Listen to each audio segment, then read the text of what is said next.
this quick tip, we're going to show you a technique on how to remove a door from its frame and hinges. Now there are a few reasons you may want to do this. First is that the door is getting in your way and you simply don't have anything to chock or hold it open with. Another reason is for firefighter safety and to cover up a hole in a floor. In this situation, you're going to want to also remove the knobs or handles so that the door can lay completely flat. The other advantage of this technique is that the door can be used for surface padding when working near the edge of a hole. One more reason is to cover up the opening after performing a wall breach. This will slow down convection currents and help prevent the fire from extending to the room you just sought refuge in. Here the doorknobs provide an advantage as they can be used to hold the door against the wall and lock it in place.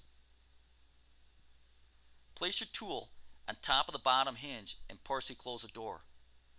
Leverage the tool to break the bottom hinge free. If the middle hinge exists and is still intact, repeat the procedure, but leave the top hinge in place. At this point, you're simply going to grab the base of the door and use leverage to free it completely.